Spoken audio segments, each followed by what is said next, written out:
Well, the Associated Press has fact-checked another joke, this time a Carpe Diem video, the popular meme maker whose work was just tweeted out by President Trump. He took this Joe Biden video and then cut out the first part of what he was saying, where he was referring to what President Trump was saying about him, and then obviously slowed the video down just like that Nancy Pelosi video, and then labeled it shocking admission from Joe Biden. Joe Biden, they shouldn't be president. I think I'm either low IQ or slow, or I don't know what I am, slow Joe Biden. I mean, obviously it's a joke, and he's just trolling after the media lost their minds about the slowed down Nancy Pelosi video. But the Associated Press, they wrote a whole article about it, saying that the Joe Biden claim that he made a shocking admission is false. The Democrat presidential candidate Joe Biden did not make any sort of admission. Rather, in the video, he was referring to comments made about him by President Donald Trump. A social media user who uses the handle @CarpeDonkdom posted the altered video on Twitter, Facebook, YouTube, and Reddit, calling it a shocking admission and saying it forced him to question Biden's mental health. Maybe it's a good thing the Associated Press is fact-checking jokes, since the liberal media keeps taking them seriously.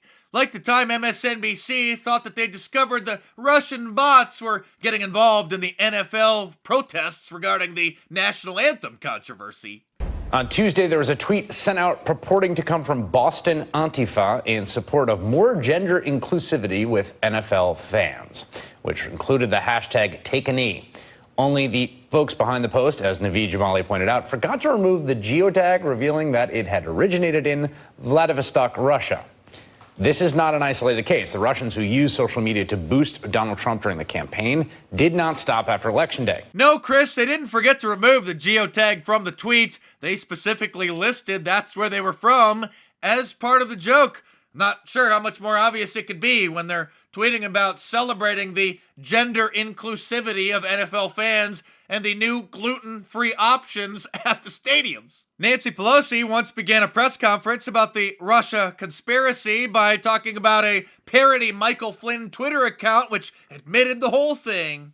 I thank my colleagues for their leadership and their presentation on this important issue, the national security of the United States.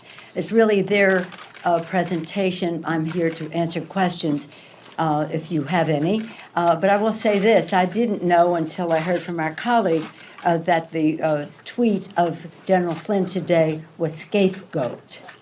Scapegoat. You know what a scapegoat is? That means in a community where people want to absolve themselves of guilt, they get a goat and they heap all of the ills onto the goat, and then they run the goat out of town.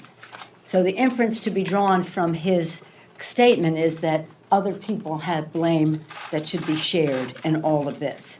The good news is that General Flynn is gone because he was totally inappropriate, wrong for the job.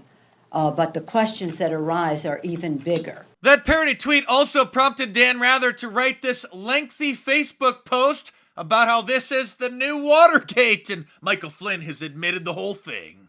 The New York Times even fell for the popular North Korea parody Twitter account, which tweets utter nonsense, and they reported it as if it were an official statement from North Korea. USA Today has also fallen for the parody North Korea Twitter account, as have numerous other outlets. There is somebody coming to his defense, though. Who's that? The North Korean government on their Twitter account. Do we have that, Alex? The North Koreans are, here we go. U.S. media in total disarray as venomous Fox News declares war on noted scholar Donald Trump. So there you go. So, got the North Koreans. That's a pretty strong coalition.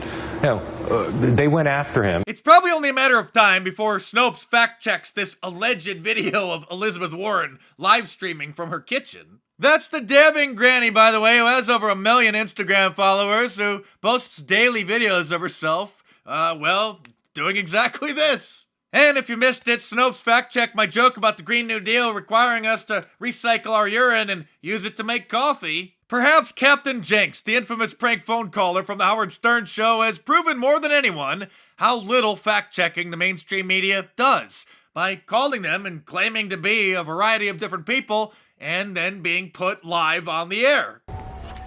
covering severe weather across the northeast of this country. We just told you that Newark Airport is the latest airport. It's not the first. It's the latest one to shut down operations. Let's go to Gene Lasker. He's with New Jersey Emergency Management. He joins me on the phone right now with the update on Newark Airport and the situation around it. Gene, what's happening now? How are you, Allie? Good. Today's the day basically to stay home. We have emergency snow situations all up and down the New Jersey Turnpike, all over the state of New Jersey. It's very dangerous to drive. We're trying to keep commercial vehicles off the road and get the salt trucks and the plow trucks down. Today's the day to just sit in your homes and contemplate Howard Stern on American Idol. No kidding. Listen, we know that a number of flights, most flights have been canceled in and out of New York airports for the afternoon. What's the difference? What does it mean that the airport is shut down? Does that mean it's a bigger deal? You're a dumb. You don't know this is a prank call? Oh, that's what you got us, Gene. Very good. All right, Gene Lasker. We are going to confirm that our information about New Jersey's Newark Airport being shut down is actually correct. Right now we have on the phone with us the mayor of San Diego, Dick Murphy. Mr. Mayor, thanks for coming back with us. We had a little bit of trouble with your line, but we were able to listen to your news conference, and now I understand you have even more news to tell us about the development in San Diego. Yes, we have 3 people in custody right now in connection with the fires. We don't know for sure. We don't want to give their names out or anything like that. But the fires were started by a blast of wind from Howard Stern's asshole.